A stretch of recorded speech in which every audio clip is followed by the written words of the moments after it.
Bonjour, nous sommes avec Gaspard Ulliel. Bonjour Gaspard, Bonjour. qui est l'interprète magnifique d'un film qui ne l'est pas moins, Saint-Laurent de Bertrand Bonello, dans le rôle titre.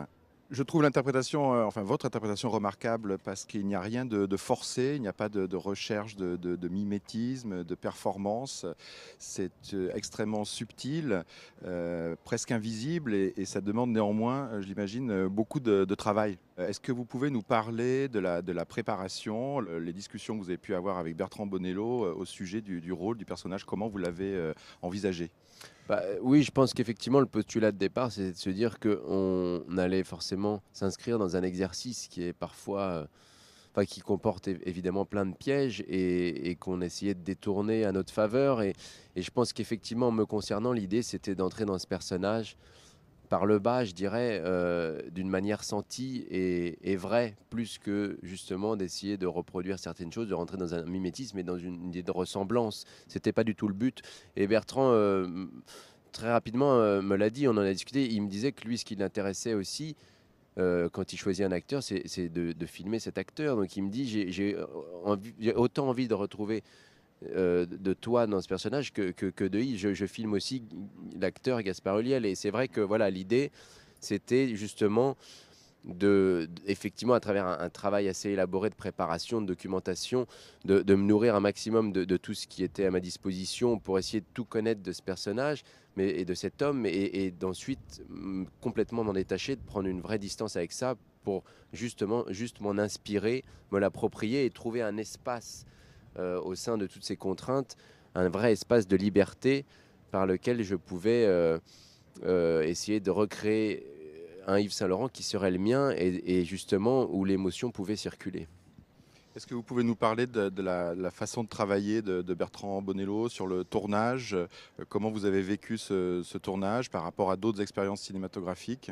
Bah, déjà, j'ai quand même été assez lucide sur le fait que voilà, c'était quand même pour moi une opportunité euh,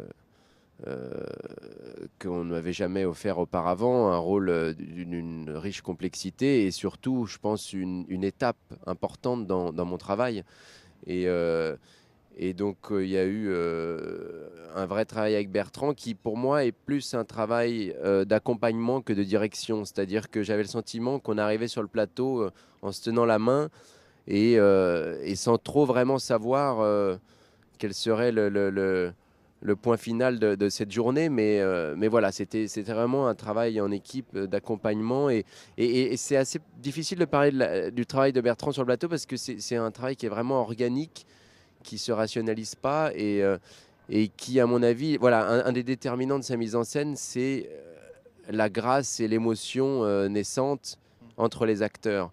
Et l'extension de mon propos, c'est justement tous ces moments qui existent dans le film avec Louis Garrel, le personnage de Jacques de Bachère, où pour le coup, c'est vrai que ça a pris une autre dimension, une autre direction, une autre ampleur par rapport à ce qui était déjà présent dans le scénario, puisque Bertrand a vu qu'il y avait cette grâce naissante entre Louis et moi dès les premiers instants. Et je pense que voilà, Bertrand sait qu'il est le premier spectateur de ces films et il se laisse aussi emporter par ses acteurs. Oui, je vous posais cette question parce que j'ai l'impression justement que par rapport au scénario, il y a une grande créativité, un grand processus créatif qui se fait sur le plateau même. Alors je ne parlerai pas d'improvisation, mais une grande liberté en tout cas, où le film peut se réinventer grâce à un lieu, à des acteurs, une émotion. Que Bertrand est capable d'attendre ou de provoquer avec la complicité des techniciens, des acteurs, et que finalement le film n'est pas d'un scénario filmé, quoi.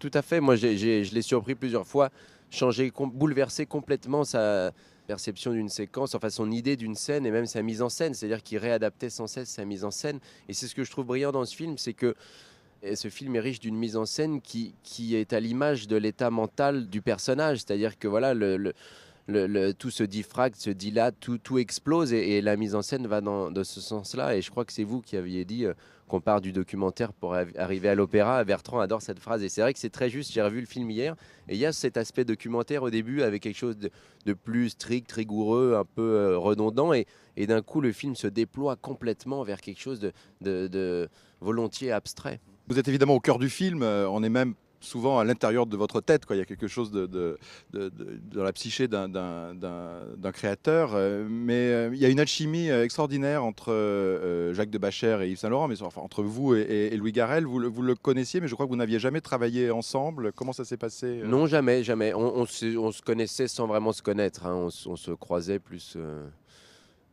Et effectivement, j'ai été moi-même surpris. J'appréhendais forcément, puisqu'on avait des scènes pas forcément évidentes tous les deux.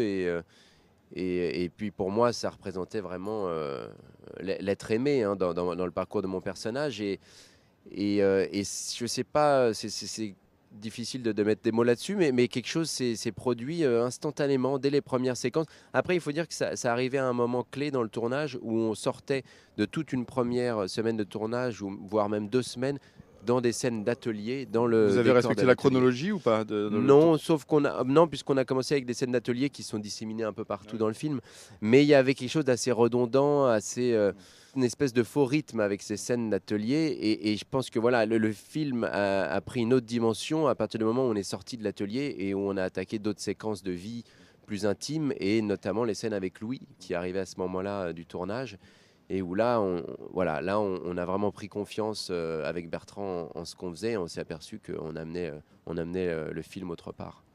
J'ai une dernière question qui est un peu rituelle. Si vous êtes à Cannes, je ne sais pas si vous aurez le temps de voir des films, et quel est le film qui vous fait le plus envie, que vous avez le plus envie de voir, ou alors que vous avez déjà vu et que vous adorez Bah, je dirais le Cronenberg. Je suis un grand, grand fan de Cronenberg, et voilà, en plus de peu de choses que j'ai pu apercevoir, ça a l'air